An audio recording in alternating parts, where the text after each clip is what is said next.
8. Gale Chry. Late one night in June 2023, police officers in Houston, Texas responded to a call at the house of one of their own deputies, 31-year-old Gale Chry.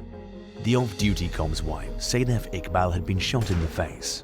Luckily, she survived her injuries, but lost an eye in the process. Both Chowdhury and Iqbal claim that the shooting was caused by an unknown intruder, and Iqbal refused to give a statement to law enforcement. But the story wasn't adding up, since there were no obvious signs of a break-in. This led investigators to suspect that Chowdhury had actually shot his wife.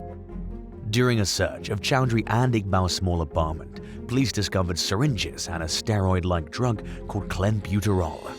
The drug is not approved for use in the United States and is even known to cause significant adverse neurological effects. Officers also reportedly uncovered angry text messages that Chowdhury allegedly sent his wife right before the shooting. Authorities eventually charged the man with aggravated assault on a family member with serious bodily injury. He was promptly let go from his position at the station. After Chowdhury's arrest, Iqbal quickly changed her story and told investigators that her husband had actually shot her on purpose. She said she was scared to tell them the truth immediately after the shooting because she thought Chowdhury's job as a police officer would allow him to avoid all charges. Speaking with ABC 13 News, Iqbal said that her husband had accused her of cheating on him with people from her past relationships. She said she hopes her story will inspire and encourage other women who are suffering from domestic violence at the hands of someone they love, a reality she struggled to come to grips with herself as she heals both physically and emotionally after this difficult situation. 7. Ivon Woo. In October 2021, NYPD officers were called to the scene of a reported shooting in Brooklyn's Bensonhurst neighborhood. Once there, they found off-duty officer Ivon Woo standing outside. The 31-year-old calmly admitted to her fellow officers that she shot her ex-girlfriend, 23-year-old Jenny Lee, and the woman's new lover, 24-year-old Jamie Liang. Lee was seriously injured but survived the ordeal, while Liang died from her injuries. Police sources told the New York Post that Woo and Lee had broken up just 3 weeks earlier after dating for 2 long years. Apparently, even after splitting, they still occasionally spend the night together. One person familiar with the case suggested that the continued contact might have given Woo unwarranted hope that she and Lee would eventually get back together. Those who knew the suspect were shocked by the sudden arrest, with one colleague describing Woo as what they thought to be a quiet, sweet person. Woo was accused of waiting inside Lee's home for multiple hours until the victims got there. She was charged with murder and attempted murder for her actions, and the case seems to be ongoing. In 2022, Jamie Liang's family sued the NYPD for allegedly failing to take Woo's gun away while knowing that she was emotionally unstable and dangerous. 6. Tim Dean. In October 2018, 28-year-old Joshua Niles and 24-year-old Amber Washburn were brutally gunned down in the driveway of their Sodus, New York home. Investigators traced the homicides to Joshua's ex-girlfriend, 25-year-old Charlene Childers, and her husband, 32-year-old Timothy Dean. The suspects lived in Texas at the time, where Dean worked as the police chief for a small community called Sunray. A few months before, Childers lost custody of the 2 children she shared with Niles. The kids were court-ordered to move in with Niles and Washburn, and Childers was determined to get them back by any means necessary. In her mind, this meant Niles had to die. At his wife's request, Dean rented a car and started the long drive up to New York. After arriving at the victim's home, he put on a mask as a disguise and approached Niles in his driveway. Witnesses later described seeing the 2 men fighting before Dean quickly fired 10 bullets into Niles. He didn't plan on killing Amber too that night, but ended up shooting her in the head since she came home before he could successfully flee the scene. Charlene stayed behind in Texas during this senseless crime, but was accused of masterminding the murder plot. She pleaded guilty to manslaughter and was handed a 28-year prison sentence. Timothy Dean was convicted of 6 felonies, including first-degree murder, and was sentenced to life without the possibility of parole. Ron Bowler, who once worked under Dean as a police officer, was also convicted of conspiracy for letting Dean use his credit card to rent the car. He received a smaller 1 to 3 year prison sentence and was paroled back in 2020. 5. Leeman Manor. Over a several-month period that started in early 2013, a 32-year-old Baltimore police officer named Leeman Manor owned and operated a prostitution business that advertised its services through ads posted online. According to several investigators, he pimped out his young 19-year-old wife, Marissa Brown, and another 19-year-old woman to over 300 different customers. He then kept all of his wife's earnings and even a percentage of the other woman's. Manor rented hotel rooms and an apartment for the in-call appointments and sometimes drove the women to clients' homes for outcalls. During these outcalls, he waited outside the location with his service weapon, ready to step in if a client became overly aggressive or uncooperative. The women were each given a phone by Manor, who instructed them on what communication methods they could use with clients and with each other. Manor was later busted when an undercover cop set up an appointment with his wife at a hotel near the Washington, D.C. airport. During the meetup, Brown allegedly told the undercover agent that she would sleep with them only if they gave her $100. After she was busted, she told the cops that her husband was waiting outside in the car and that he usually drove her to her appointments. Manor allegedly admitted to his role in the operation after being questioned. Federal authorities arrested Marissa for a prostitution charge, which was later dropped, while Manor was charged with a more serious human trafficking charge.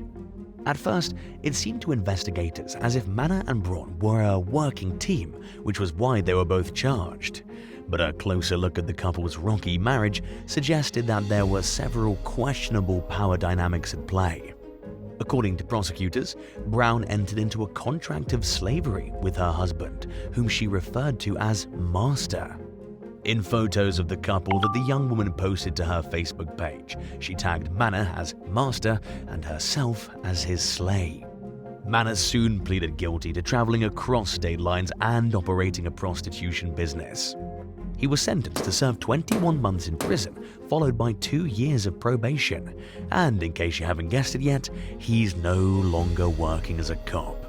4. Brian Brome. In 2021, a woman living in Lake County, Florida, contacted authorities with a few suspicions that her recent ex-boyfriend, a Palm Beach Gardens police officer, was stalking her every move. She accused 53-year-old Brian Brome of spying on her through her home surveillance system, threatening to hunt her down, and contacting her through burner phones and social media accounts. According to an arrest affidavit, Brome and the victim met each other while working at the Mount Dora Police Department during the late 90s. They fell out of touch over the years and had no contact until they crossed paths again at a funeral in 2021. When the two reconnected, the woman was suffering from physical disabilities. The issues made her dependent on a walker and put her at high risk of falling. She gave Brome access to her home surveillance system during this time, stressing that it was only for emergency use and that she wanted to keep her privacy otherwise. The victim later told investigators that Brome started questioning her about deliveries and people who stopped by to visit. She claimed that if she didn't immediately respond to Brome's messages, he set off the security alarm. After less than 2 months of dating, she chose to end the relationship and cut Brome's access to the system off. But Brome allegedly continued trying to access his ex's security system. He was also accused of posing as a potential customer for the victim's online business while barraging her with extremely personal questions. The woman said that, as a police officer, Brome should know that his behavior constituted stalking charges. According to the arrest affidavit, Brome claimed he was worried for the woman's health and that he wasn't actually contacting her without cause. Authorities still charged Brome with aggravated stalking and 3 counts of cyberstalking, and he was quickly suspended from his job. While the outcome of the case is currently unclear, his LinkedIn profile lists him as an investigative paralegal as well as a retired police detective. 3. William Robert Rosa. Over almost a year-long period that started in March 2016, a 50-year-old police officer from Irondequoit, New York named William Rosa harassed and stalked his ex-girlfriend as well as the woman's ex-husband. The torment began after the victim put an end to a 3-year relationship with Rosa. According to federal prosecutors, Rosa sent the victim, her family, and her boss hundreds of messages using fake email accounts. He also set up a surveillance camera outside his ex's home and had multiple people conduct surveillance while updating him about the woman's whereabouts. On Valentine's Day, Rosa sent the victim flowers and a card that read, "Your friends at the mental health clinic say hello." During the 2017 Super Bowl, he allegedly even stationed himself outside the victim's ex-husband's house and cut the line to his cable box right before the game went into overtime. Rosa was also accused of trying to access the victim's online cell phone account, cable account, work email, voicemail, and even her healthcare account. The harassment became increasingly aggressive with time, but catching Rosa proved complicated since he masked his IP address and took meticulous measures to cover his tracks. During their investigation, FBI agents baited Rosa with emails holding hyperlinks that would lead him to an unprotected browser, exposing his IP address and other incriminating information. The tactic worked, and Rosa was charged in connection to the torturous stalking campaign. He was found guilty of cyberstalking and computer intrusion and was sentenced to serve 5 years in prison, followed by 3 years of supervised release and 1 year of house arrest. 2. Newman Roger. In 2015, 31-year-old Corey Jones was driving home from a nightclub in West Palm Beach, Florida, when his vehicle suddenly stalled. He was parked on the side of a highway off-ramp while talking to a tow company on the phone when a vehicle that was driving the wrong way rushed up and parked just a few feet away from his bumper. Jones had no way of knowing that the man who approached his window was actually a plainclothes officer working on an auto burglary investigation. Newman Roger wasn't wearing his police vest at the time, and he didn't show his badge or even identify himself as a cop. Based on an audio recording of Jones's phone call with the tow truck company and other evidence, investigators later concluded that Roger pulled his door open and aggressively confronted the man. Jones probably thought he was about to get carjacked, so he pulled out his gun, which he was carrying legally. Roger then fired 3 shots at Jones as he tried running away from the scene. He threw his gun as he ran, but Roger continued to shoot. One of the bullets struck Jones in the heart, while 2 others pierced his arm. The wounds were deadly. His body was discovered almost 100 feet from his car. Unaware that investigators had an audio recording from when he confronted Jones, Roger claimed that he went up to the vehicle and politely introduced himself as a cop. He accused Jones of pointing a gun at him twice, arguing that he had no choice but to shoot in self-defense. 4 years later, Roger became the first cop in Florida to be convicted of an on-duty shooting in over 30 years. He was convicted of manslaughter and attempted murder, receiving 25 years in prison. In 2023, Jones's family was awarded a $2 million settlement in a wrongful death lawsuit, accusing the city of Palm Beach Gardens of failing to properly train the former cop. And now for number 1. But if you want to hear more bizarre and crazy stories, stay tuned after the video for some more content. 1. Eric Piper. While working as a federal police officer in Fairview, Pennsylvania in 2017, 43-year-old Eric Piper experienced marital problems that resulted in his wife, Teresa, moving. She stayed with her friend, 29-year-old Thomas McCutcheon Jr. for a few months before making peace with Piper and moving back into their house. In early 2018, McCutcheon was attacked by a home intruder who bashed him on the head with a hammer as he came home from work and kicked him in both the jaw and ribs. He managed to break free and grab his gun, making the suspect flee. McCutcheon survived the attack, but was hospitalized with multiple serious injuries. When he described his attacker to Teresa, she said, "Kinda sounds like my husband." During a visit to the victim's apartment, Teresa recognized a hat and flashlight the attacker left behind as items belonging to her husband. After considering the evidence, authorities charged Piper with attempted murder. According to court documents, Piper suspected his wife of having a romantic relationship with McCutcheon. Teresa's friends and family later claimed that McCutcheon was just a friend who helped her during a hard time. Her husband allegedly got into McCutcheon's home using a key his wife had not yet returned. A jury found Piper guilty of attempted murder, aggravated assault, burglary, criminal trespass, simple assault, reckless endangerment, and harassment. He was sentenced to 20 to 40 years in prison. Piper later appealed his case, arguing that prosecutors unfairly quoted his wife during the trial after she invoked her spousal right to not testify against him. He also accused law enforcement of using scare tactics to pressure Teresa for information.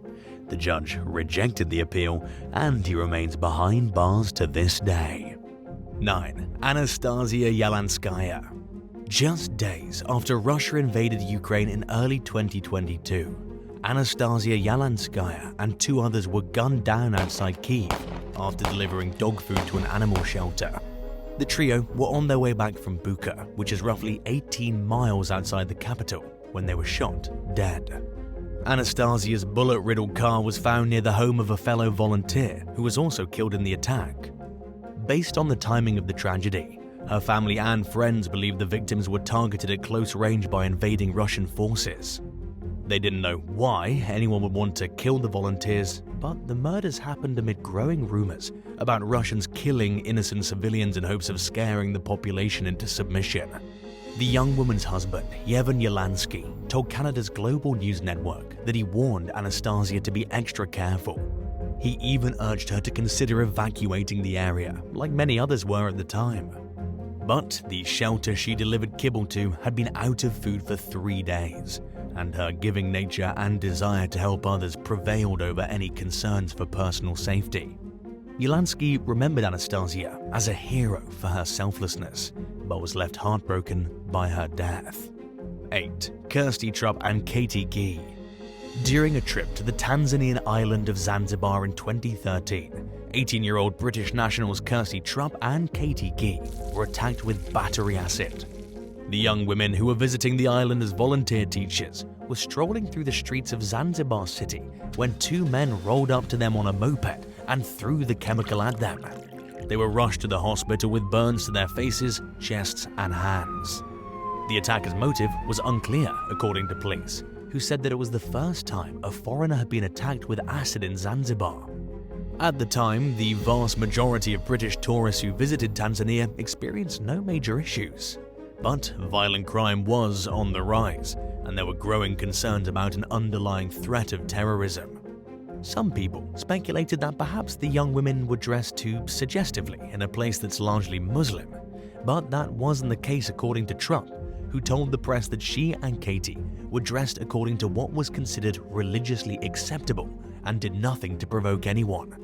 And as a society that relies heavily on tourism, most of Zanzibar's residents are tolerant of visitors from other culture and don't show disapproval with violence. Sadly, the attackers were never caught. The road to recovery is ongoing for Katie, who's undergone more than 50 operations and is permanently disfigured. It also took years to heal emotionally and to accept the changes to her appearance. In a YouTube video she posted in 2018, she said that she was finally in a better state of mind, but that she was forever changed in many ways by what happened. 7. David Henson. 70-year-old David Henson was working as a parking enforcement volunteer in Houston one day in 2019 when he cited 18-year-old Jade Williams for parking in a handicapped spot. Williams was angry about receiving a ticket, according to Henson, who accused her and 2 others of pushing him up against their SUV. He said that Williams kept challenging him to a fight and followed him while he retreated toward his vehicle. The suspect allegedly slapped Henson in the face, at which point he dialed 911. Williams was charged with assault, and while Henson was left with some minor injuries, he said he wouldn't let it keep him away from his volunteer work for long. He's one of 400 people who donate their time to Houston's Volunteer Parking Enforcement Program, which was implemented in 1995 as a way to crack down on the misuse of handicapped parking spaces throughout the city. While many see the program as a good thing, Williams clearly wasn't a fan of it, even though she could have avoided a ticket in the first place by parking in a non-handicapped spot. 6. Christopher Monzen. 27-year-old Christopher Monzen was campaigning for U.S. Senator Marco Rubio in Hialeah, Florida one day in 2022 when someone attacked him on a sidewalk. He suffered from internal bleeding and a broken jaw and needed to have reconstructive surgery done on his face.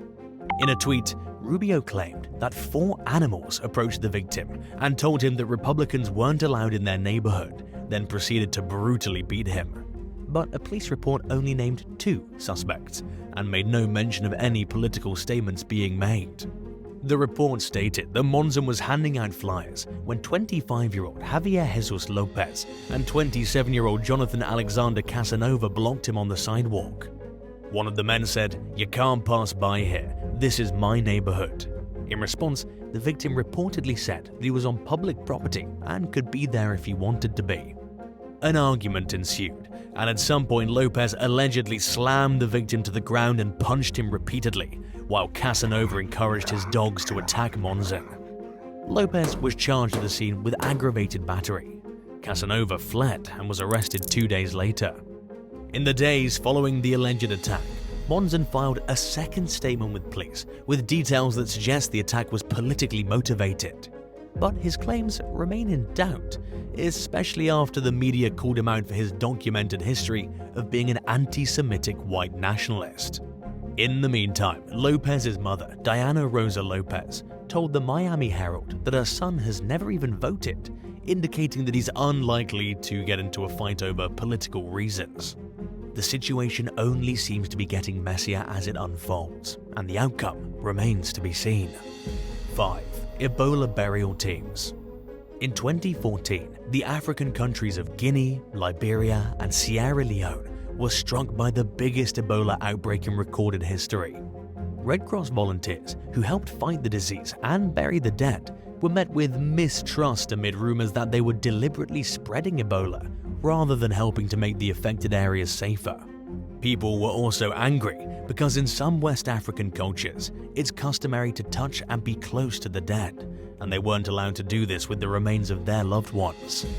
As an Ebola patient gets closer to dying, they become more infectious to others, and their corpses remain highly contagious for up to a week after their death.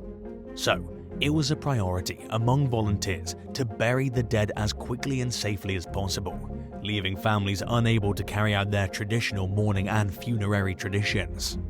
Attacks on burial volunteers were frequent. One woman, 22-year-old Tupu Lopu, told the New York Times that people threw stones at her during a funeral, causing her to fall and then stampeded over her. The violence slowed the efforts to combat the rapidly spreading virus and left those who were trying to help with injuries. And it continued throughout future Ebola outbreaks. In 2019, volunteer Janvier Muhindo told the Times that he was attacked by mourners in the Democratic Republic of Congo, who swung at him with a gardening hoe and threatened to throw him into an open grave. Someone brought a hand grenade to another funeral in the country, causing everyone nearby to scatter and preventing the burial from being carried out. Healthcare workers, many of whom were volunteers, were also targeted and were often turned away from patients' homes, and treatment centers were shot at and set on fire. At some point, medical services were suspended entirely due to the violence. While Ebola has been largely forgotten in much of the world, where COVID-19 has become the main fear, there's been at least one Ebola outbreak in Africa every year since 2014. Thankfully, efforts are continuously being made to get the virus under control, and volunteers have made it a priority to build trust with the communities they serve. 4. Taylor Romac and Sandy Swiss. One morning in 2022, Becca Thompson found a goat abandoned outside the animal sanctuary she owns in Union Grove, Wisconsin. It wasn't the first time someone had left an unwanted pet there, so she did what she normally does and welcomed the goat into the sanctuary, which serves as a forever home for nearly 170 animals. Later that day, the goat's former owner, Bradley Kubiziak, returned to the sanctuary after having an apparent change of heart and decided he wanted the goat back. Thompson would later tell news station TMJ4 that it was the first time someone came back for an animal they surrendered. Some type of disagreement occurred, and Kubiziak attacked 2 volunteers with bricks: Thompson's partner, Taylor Romac, and the sanctuary's vice president, Sandy Swiss. The victims were injured but expected to recover. Kubiziak fled from responding deputies in his truck and engaged in an hours-long standoff with Racine County Sheriff's deputies before taking his own life in a barn. The attack marked the first, and hopefully the only violent incident to occur at the sanctuary. Since then, the goat Kubiziak dropped off has settled into a new home, and Thompson and her volunteers remain committed to their animal rescue work. 3. Sylvia Romano. While volunteering at a Kenyan orphanage in 2018, Italian national Sylvia Romano was kidnapped. She was taken by gunmen from a rural hotel near the country's southeastern coast. The abductors shot indiscriminately at residents during the crime, injuring 5 people. Their identities and their reasons for abducting the 25-year-old were unknown, but authorities suspected that the men were members of the Islamist group Al-Shabaab, which has a troubling history of violence against activists, aid workers, journalists, and civilians. It was the first kidnapping of a foreigner in Kenya since 2011, when the same group took responsibility for a spate of abductions and murders that threatened the country's tourism industry. Sylvia, who now goes by the name Aisha, was released 18 months later and was reunited with her family in neighboring Somalia. At first, she was welcomed back to Italy with open arms, but she soon fell under widespread criticism for choosing to convert to Islam during her time in captivity. Italian right-wing politicians viciously attacked her in the press with allegations that she went to Kenya with ulterior motives or was brainwashed. Even some feminists and others who claimed to have progressive views took jabs at the young woman's decision to convert, while others defended Sylvia and continued to celebrate her return to the country. But even the most well-intending supporters often promoted inaccurate narratives that made the situation look bad, and what was supposed to be a warm welcome home for Sylvia instead thrust her into the center of an unforgiving controversy. 2. Wildlife workers attacked. Every spring, hundreds of harbor seals travel to the Fitzgerald Marine Reserve outside San Francisco to give birth and raise their young. While volunteering to help keep the area safe for the seals in early 2022, 2 women noticed a man and a woman nearby with an unleashed pit bull.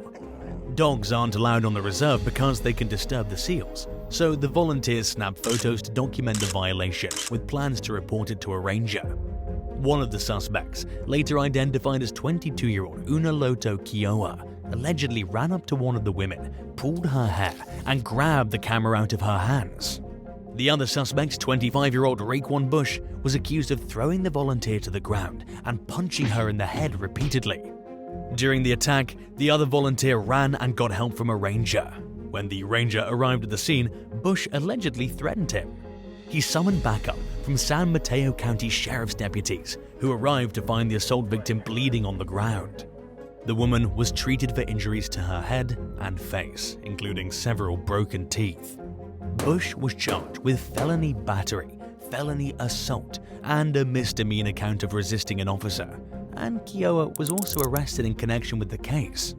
Shortly after news of the incident broke, it was discovered that he had been accused of assaulting an elderly taxi driver just a week earlier, injuring the victim badly enough to need surgery.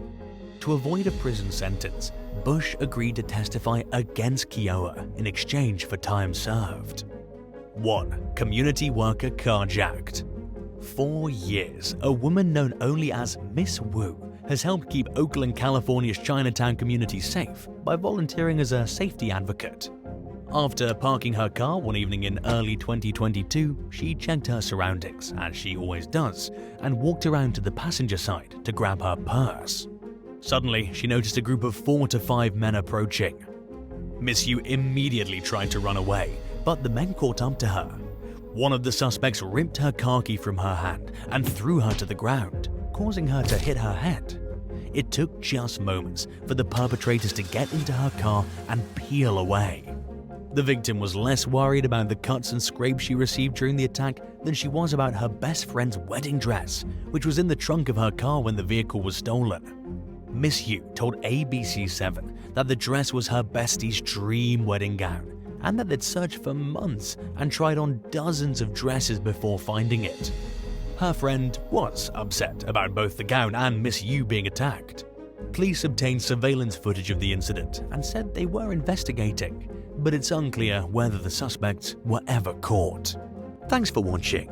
Would you rather live in a town run by police corruption or live in a remote area where it would take police and other emergency responders at least a half hour to respond and get to your home? Let us know in the comments below.